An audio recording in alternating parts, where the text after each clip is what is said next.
Meu Senhor e meu Deus, eu creio firmemente que estás aqui, que me vês e que me ouves. Adoro-te com profunda reverência, peço-te perdão dos meus pecados e graça para fazer com fruto este tempo de oração. Minha Mãe Imaculada, São José, meu Pai Senhor, anjo da minha guarda, intercedei por mim. A primeira leitura da missa de hoje é tirada do livro da Sabedoria, que quem ainda não leu, eu recomendo vivamente que o faça.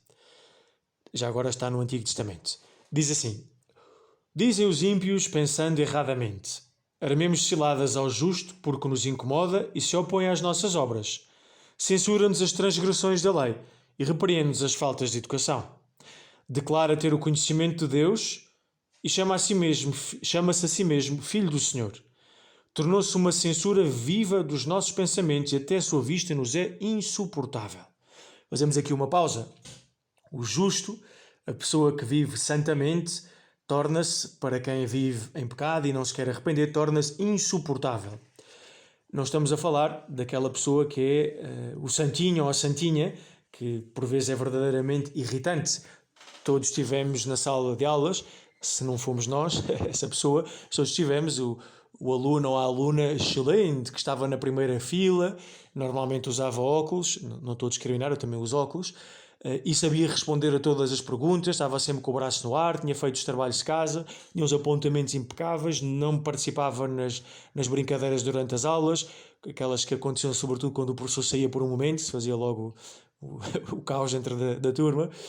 E, claro, essa pessoa era intimamente odiada por todos e só era bajulada quando chegávamos perto dos testes, dos exames e precisávamos dos seus apontamentos.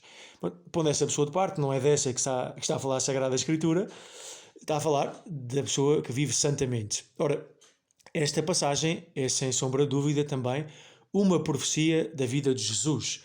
Nada nem ninguém incomodou tanto o mundo, não causou tanto impacto no mundo como a vida de Jesus. E o impacto pode ter dois sentidos. Para aqueles que quiseram acolher o seu evangelho, que se quiseram arrepender, foi o momento de salvação, de transformação. Para aqueles que não quiseram, ficaram fechados no seu pecado, no seu orgulho, a simples presença de Jesus era já uma acusação das suas consciências. Ora, o que é que acontece? A vida do santo, e nomeadamente a vida daquele que é a fonte da santidade, o próprio Cristo, é uma luz que põe às claras a vida de cada pessoa que com ele se cruza. E mostra-nos aquilo que há de bom na nossa vida, mas também aquilo que há de errado. Diante de uma pessoa como Jesus, do próprio Cristo, ou de um bom cristão, de um cristão coerente e fiel, a alma que está pois, manchada pelo pecado tem três alternativas, porque esta presença do cristão coerente interpela-me.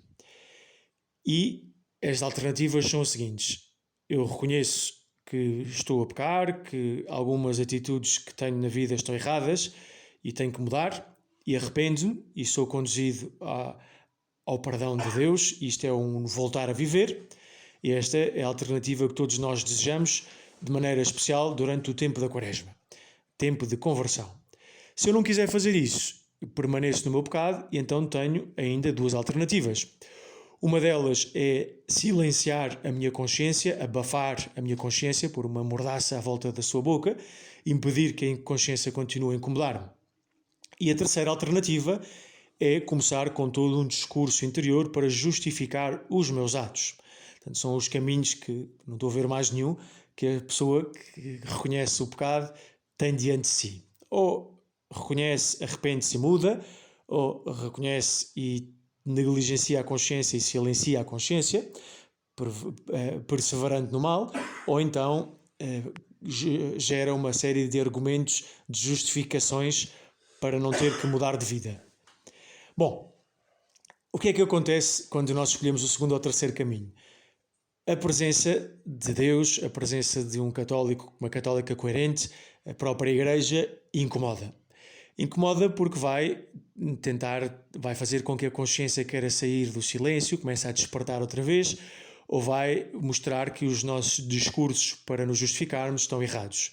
E isso incomoda muito, e por isso estes ímpios da leitura e aqueles do tempo de Jesus, os fariseus, os chefes dos judeus, por aí fora, decidiram a morte do justo, a morte de Jesus. É por isso também que a perseguição à Igreja continua a acontecer, desde o tempo de Cristo até ao nosso tempo.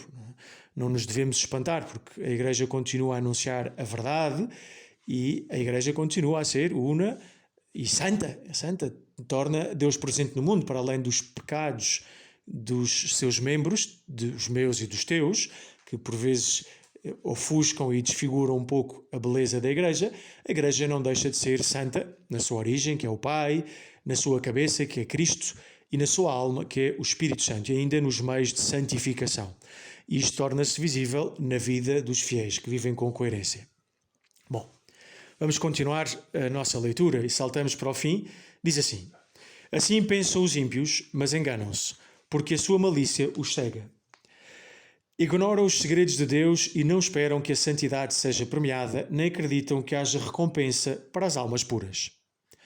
Bom, o que acontece quando eu não quero mudar, porque me custa, quando eu não quero reconhecer que Jesus é quem tem razão, que o ensinamento da Igreja é a verdade acerca da minha vida, pois eu opto pelo tal silenciamento ou pelo discurso justificativo, a minha consciência, que é a minha capacidade de discernir entre o bem e o mal e de poder escolher o bem e de evitar o mal, a minha consciência vai ficando opaca, um pouco como os óculos que se embaciam quando usamos as máscaras de proteção. Agora, no tempo do Covid, era um dos problemas de todos nós que usamos óculos.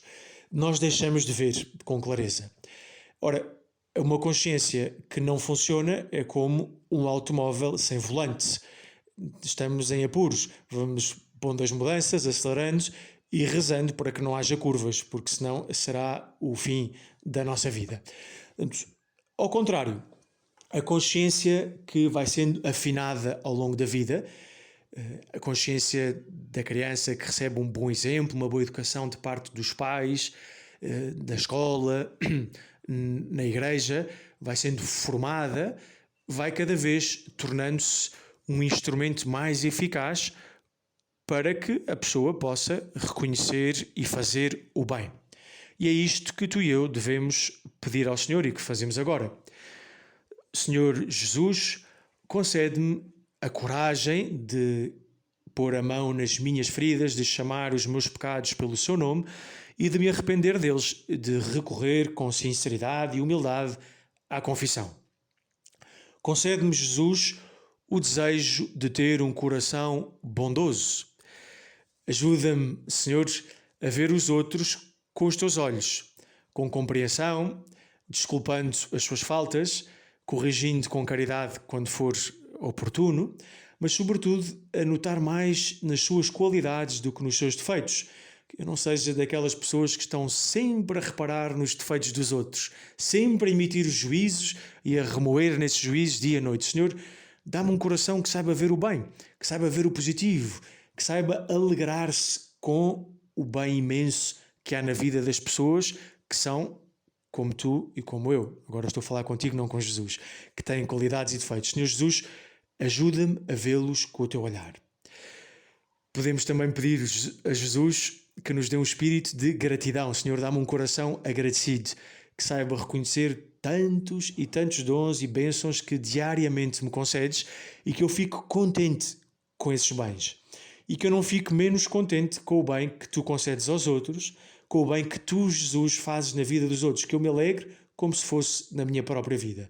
Que eu combata assim todo o espírito de inveja, que é tantas vezes a fonte das nossas antipatias. Dá-me, Senhor, ainda um coração que saiba perdoar, que eu não leve tão a peito as ofensas que me fazem, que eu não fique tão indignado quando ferem a minha suscetibilidade, que eu saiba perdoar com bom humor, com galhardia, saiba passar por cima disso e continuar a tratar as pessoas bem, esquecendo, deixando para trás as ofensas que delas receber. Podíamos continuar com todo o elenco das virtudes, mas à medida que tu e eu nos esforçamos, com a graça de Deus, com a oração, com o recorrer continuamente à confissão, à Eucaristia, mas também com o nosso esforço pessoal de pôr em prática, nos esforçamos por atingir as virtudes, por ter um coração bondoso, manso e humilde como o de Jesus. À medida que o fizermos, a nossa consciência estará cada vez mais clara e veremos as coisas como Deus as vê. Conheceremos todas as maravilhas de Deus. Dou-te graças, meu Deus, pelos bons propósitos, afetos e inspirações que me comunicaste nesta oração. Peço-te ajuda para os pôr em prática. Minha Mãe Imaculada, São José, meu Pai e Senhor, anjo da minha guarda, intercedei por mim.